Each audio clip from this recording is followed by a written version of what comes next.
semua, jumpa lagi di channel YouTube saya, Juliana Claire. Jangan lupa like, subscribe, komen, dan share. Oke, buat yang belum tahu siapa saya adalah seorang motivator dan penulis. Sudah ada 2 buku yang saya tulis, Hidup Penuh Pengharapan dan Berbahagialah Sekarang Juga. Untuk Hidup Penuh Pengharapan itu buku motivasi yang ceritanya tentang perjalanan hidup saya. Sedangkan yang Berbahagialah Sekarang Juga adalah sedikit tentang saya dan juga tentang psikologi untuk orang awam. Di buku kedua saya ada beberapa hal yang saya bahas tentang gangguan kepribadian dan kejiwaan. Misalnya contoh bipolar, borderline personality disorder, OCD, anxiety disorder, skizofrenia, paranoid. Namun ada satu yang belum saya bahas di buku kedua saya, yaitu gangguan narsisistik. Nah, gangguan kepribadian ini seringkali kita temui di lingkungan sekitar kita. Untuk itu, perlu kamu tahu tentang gangguan ini untuk lebih lanjutnya. Di dalam istilah bahasa Inggrisnya, ada 2 macam ya untuk yang narsisistik. Yang pertama itu narcissism. Yang kedua itu adalah narcissistic personality disorder. Untuk yang narcissism, itu penjelasannya lebih general. Misalnya, untuk orang yang suka memanfaatkan orang lain tanpa memikirkan bagaimana dia berkontribusi untuk orang tersebut. Lalu misalnya untuk orang-orang yang tidak merasa bersalah, misalnya dia udah melakukan sesuatu tapi dia tidak merasa bersalah, dia tidak merasa ada yang salah. Lalu untuk narcissistic personality disorder, ini akan saya bahas sekarang ini karena gangguan ini agak kompleks ya, karena menyangkut sekali banyak gejala dan banyak faktor. Oh ya, sekedar informasi ya, video ini tidak dapat kamu gunakan untuk mendiagnosa diri sendiri atau mendiagnosa orang lain jika orang lain atau diri sendiri itu mengalami narcissistic personality disorder.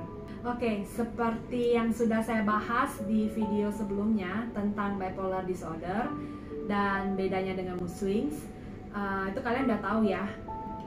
Jangan sampai kita mendiagnosa diri sendiri ataupun orang lain berdasarkan informasi-informasi yang hanya kita dapat dari internet ya. Sebenarnya banyak faktor-faktor lain yang mungkin kita nggak tahu dan kita butuh profesional untuk mendiagnosa seseorang. Mulai ya dengan ciri orang yang mengalami narcissistic personality disorder.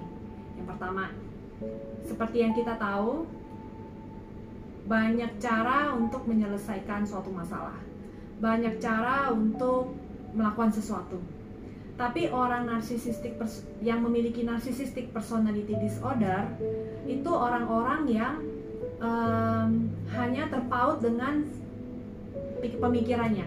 Dia hanya berpikir oke, dengan cara A lah yang benar, misalnya cara B lah yang benar. Jadi orang-orang di sekitarnya itu juga harus mengikuti pola pemikirannya dan mengikuti cara-cara mereka dalam menyelesaikan masalah. Ciri yang kedua, orang yang mengalami narcissistic personality disorder ini tidak pernah mau mengaku salah.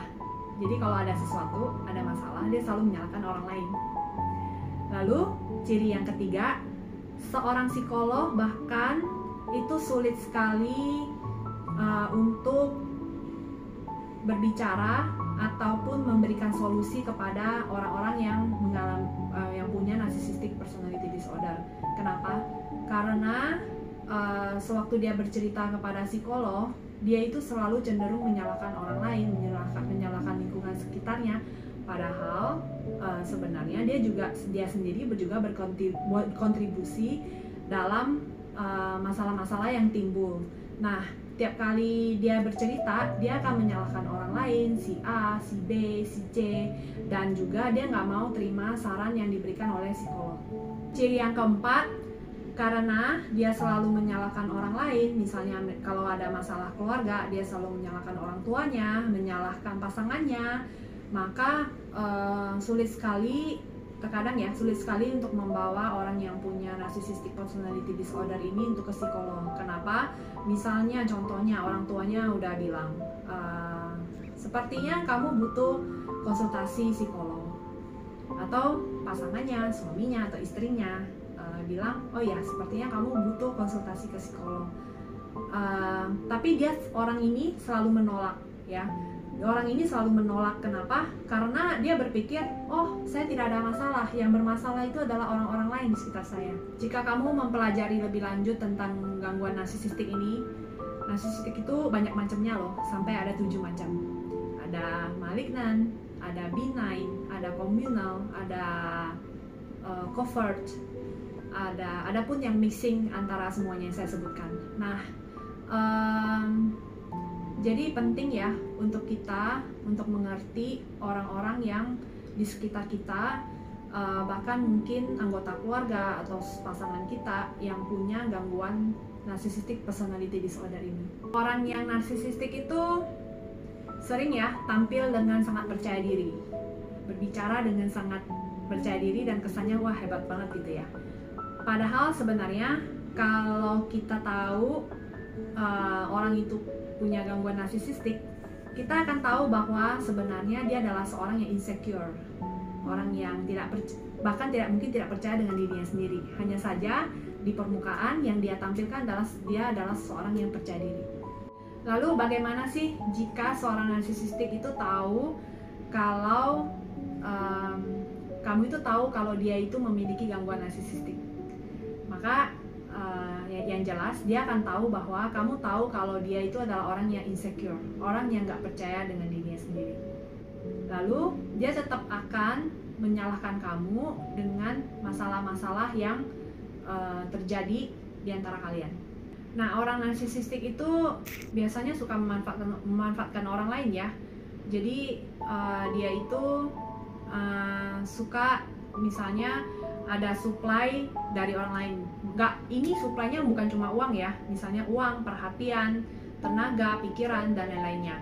Nah, kalau misalnya contoh ya, kamu selama ini sudah membantu orang narsisistik, lalu begitu kamu tidak membantunya lagi, dia akan merasa begini, oh ya, kok kamu berubah ya? Bahkan dia akan bilang ke kamu, oh ya, biasanya kamu melakukan ini, melakukan itu, melakukan A, B, C, D, E, gitu. Bahkan sampai Z misalnya. Kok sekarang enggak ya? Sekarang kok cuma A sampai E aja? Oh, atau A sampai B aja, misalnya kayak gitu. Jadi dia akan bilang ke kamu, ya saya merasa kamu itu berubah. Nah, tujuannya apa sih bilang ke kamu kalau dia merasa kamu itu berubah? Supaya kamu tetap memberikan supply narsisistik yang dia butuhkan. Nah, mungkin untuk kurun waktu yang singkat dia akan coba sabar ya. Dia akan coba menunggu apakah kamu berubah, apakah kamu tetap akan memberikan supply-supply yang seperti yang dulunya kamu berikan kepadanya. Namun, jika kamu tidak lagi memberikan supply yang dia butuhkan, mungkin dia akan mencari supply-supply yang lain. Makanya ya, kadang itu sulit ya kalau punya pasangan yang memiliki gangguan narsisistik. Kenapa? Karena pasangan ini cenderung untuk berselingkuh. Karena begitu mereka bukan sadar ya, maksudnya begitu mereka berpikir kamu itu nggak memberikan lagi supply-supply yang dia butuhkan, dia mungkin akan mencari supply dari orang lain. Maka dari itu sering banget ya ada kasus perselingkuhan ya, karena dari sini gitu. Lalu bagaimana sih kalau misalnya kamu punya orang terdekat yang punya gangguan narsisistic personality disorder ini? Terus terang sulit sekali untuk mereka untuk berubah. Bahkan saya bilang kemungkinan 99% itu nggak berubah ya. Namun saya sarankan kamu untuk menerima keadaan ini. Kalau memang orang itu harus tetap ada di hidup kamu terima dia apa adanya sambil kamu sedikit menjaga jarak. Jadi kamu tetap memberikan perhatian dan apa yang kamu butuhkan untuk dirimu sendiri sambil menjaga jarak dengan orang ini. Semoga sharing saya bermanfaat ya buat kamu. Dan jangan lupa jika kamu mau order buku saya, kamu bisa kontak saya lewat WA di bawah ini. Terima kasih.